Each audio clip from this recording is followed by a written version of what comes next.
There's a chill in the air as we speak. That's right, welcome to the season finale of STEPHTEMBER. Last year we talked about 3 Stephen King bangers. This year we talked about some even better, and we looking better, and we vibing more. In this specific episode we were talking about not another Stephen King remake. Yeah, that's right, we were talking about the 2024 HBO Max exclusive Salem's Lot. Y'all know the infamous vampire story from Stephen King. It's highly regarded. It's in a lot of people's top 5 novels and the many adaptations. There are many adaptations, including one with teen heartthrob of the fucking 80s, Rob Lowe. And I've been meaning to check this one out for a grip, and I finally did. So let's talk about it. What up, y'all? Welcome to the wonderful world of Drip Fed Dread, Phantom of the Indie Review. We back. I am your host, The Vampire Walks at Night, Dill. We are on the journey of 5,000 subscribers by Halloween. That's right. We trying to turn up. If you a bird nerd like me, come do it. I said STEPHTEMBER is a series I started last year. This is a second annual one. I have a whole playlist if you want to check out and binge them all just in time for spooky movies. We're going to be doing some creepy ass videos all October. I'm locking in. So if any of that sounds of interest to you, come hang out with me and give me a subby.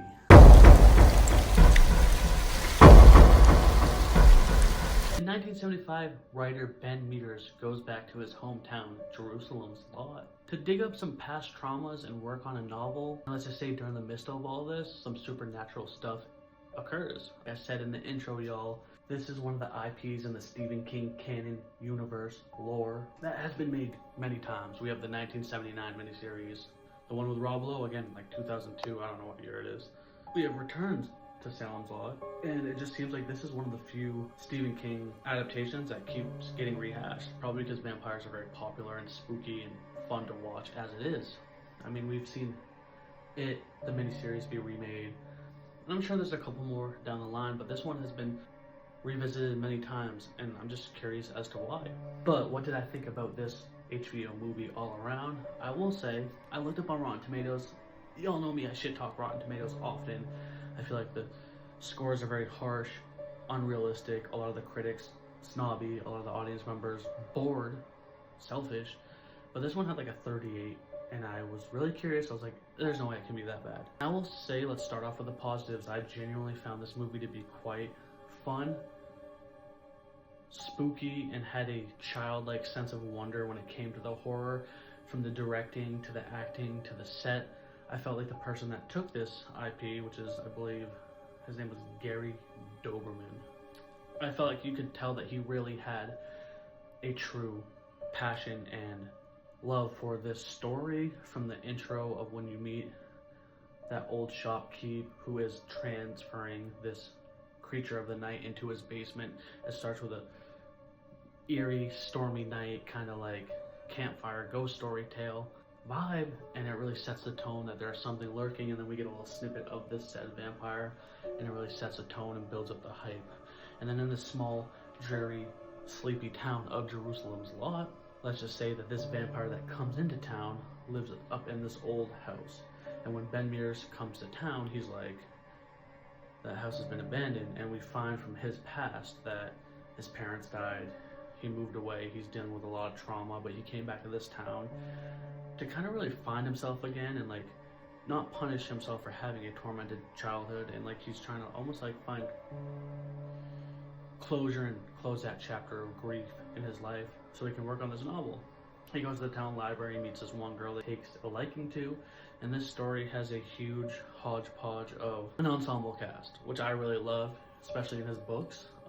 Under the Dome is probably the best example of a great ensemble cast from the book, in my opinion. This one, I feel like it genuinely could have benefited from being a miniseries. Once again, like I said, the first 2 adaptations were miniseries. This one's like a 2-hour-long movie, but I feel like they left out so much crucial information. There are some fun, horrific kills in there. There is that like duality of the adults in town trying to figure out the vampire stuff, and then the kids that are kind of getting taken by the vampire. And I feel like there's a good contrast, dichotomy if you will, that the adults are really trying to wrangle together and they see the gnarly deep truth and horror behind it all, but then the kids, they have that childlike sense of wonder. There's this one character in there who, he's new to town and he gets bullied right off the rift. He deadass goes for the bully's throat, tackles him on the ground. He's like, say Uncle B, say it. And he's like, right off the rip, this dude's badass. And I will say, throughout his movie, his character arc is absolutely insane.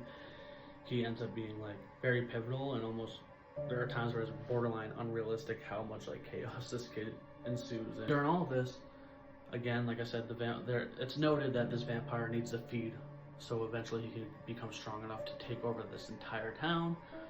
And my biggest issue with this movie is kind of the delivery of the story. It seems all over the place. They're leaving out a lot of information. My last issue I had with The Dark Half was that there was crucial characters that they left out important information about. And this one, they're kind of doing the same thing, where there's this one dude, he's like the principal of the school, and when all this crazy stuff happens, he instantly concludes to the fact that it's vampires. And it's like, in a real world situation, like, it just seemed forced. And he's like, yep, that's a vampire, and like everyone just slowly was with him or against him. And I'm like, in the book, are they explaining this character knows more about vampires? Because it kind of like, there's kind of this like hovering cloud that people in this town knew about vampires prior, but we're supposed to know that. And as like a casual, hate to be that guy, I'm not usually part of the mainstream audience that sees movies and needs to be like spoon-fed, but this one I was like, these characters definitely know something we don't, and why don't we know that? And it just seems like they kind of honed in too hard on the cliches of vampires as a whole, with the cross, the holy water, the little tropes. When the kids reads like a vampire comic book, like this ain't the Lost Boys, to like almost explain to the audience what's going on. But like, you had a chance to do something different and original. Again, it's set in the late 70s, so they were trying to really capture that Stephen King 80s, 90s vibe, but this story is set in the 1970s. There are some great scenes along the way that I really enjoyed. There's this one scene where this gravekeeper is burying the body of one of the victims, and that is really creepy and haunting when he kind of gets psychologically played by this spirit and gets attacked. There's one scene where the iconic, infamous scene that can never be matched is almost like akin to Zelda from Pet Sematary when the 2019 version did it. It was just a slap in the face. I feel like this rendition of that iconic scene from the original miniseries, it wasn't obviously as iconic and scary. All these adults days are like, it's not as scary as when I was a kid. It's like, yeah, you're 45, bro, no shit. But I feel like they captured a great vibe and like fear to it. Like, I feel like for a movie that was genuinely like newer, it was actually pretty creepy. And I don't get scared easy. I feel like they genuinely set a tone, the lighting, the filming, the music. They're really trying to make supernatural creepiness, and I really appreciated that because that's hard to pull off. But yeah, my biggest issue all around, I guess, would have to be that ultimately the story wasn't fleshed out. Like the main character, like this important, crucial character who's kind of like the vampire's thrall, gets absolutely decimated. Like, he is the first person introduced in this movie, and he kind of sets up to be like almost a penultimate like final boss up until you meet this evil vampire. And like, again, these thralls in horror movies, these sidekicks are usually harder to defeat more so than the main villain, or they're at least more of a pain in the ass, and he just kind of comes and goes. The teacher, the writer Ben Mears, his relationship is really hinged on this new girl, and like he's meeting everyone in town, but they're really focusing more on the principal and just the things that aren't really that important in the movie. I don't know, like, I guess what I'm trying to say is like I feel like this movie was all over the place. So if the review seems like it's all over the place, it's because the movie was. There was this one beautiful scene that I really found captivating with the two kids walking through the woods. Like I said, it was filmed beautifully, it was shot very well. There was a lot of humor in there, a lot of, you know, iconic and nostalgic vampire references, and then the main vampire himself looked pretty badass and creepy. I'm not gonna lie, like they did pretty well with him, but he just wasn't in the movie a lot. I understand that he was kind of being teased and lured into the movie, but I feel like they could have I feel like this character was very important and he should have stood out more. This movie all accumulates rather slowly until it builds up to the vampire chaos, and then all of a sudden it gets a little unhinged. But all around it was pretty fun. Would I give it a 38 on Rotten Tomatoes? No, I'd probably give it like a solid, like, probably like a 65. I don't know, it wasn't terrible. Like when I got done watching it, I was like, it wasn't bad, I enjoyed it. But now that it's over with, it was meh. Like I said, it was just like a casual vampire tale. I don't know if the novel is exactly like this, but it just seemed like a typical vampire movie with beautiful cinematography and rushed storytelling, but it wasn't offensive or bad. There was some cool scenes, like when Ben Mears walks out of the church and all the vampires are hovering and lurking. There's one scene towards the end when they go to a movie theater driving and all the vampires pop out of the coffin. Like, I feel like there was cool ideas and cool visuals, and the director really honed in on making creepy subject matter. And, you know, there were some creepy parts with these kids and these vampires, but all around it was just kind of like a thrown together mess. Again, Stephen King, another remake. What are you gonna do about it? Is this the best of the best? That's up for you to decide. I still have a soft spot for Rob Lowe in my heart.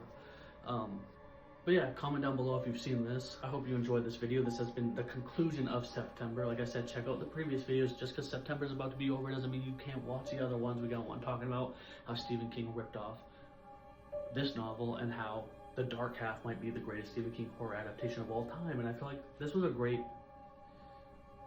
ending to September and to kick off October. We're going to be coming back October 1st with a banger. Around October 1st. I'm not a procrastinator, but sometimes it takes a while to edit these videos. So yeah, thank you guys so much for watching. Please subscribe. Give me a thumber. Hit that ding-a-ling button. I'm telling you, hey, it's me. I'm here, and I'm going to say it one time for the one time, 2 times for the O to me. Hell yeah. Get back! I am a priest! Are you? If that's right. Back in the early 2000s, some of the biggest legends known to man came together and they decided to do an anthology series. Personally, if you've been on the Drip Fed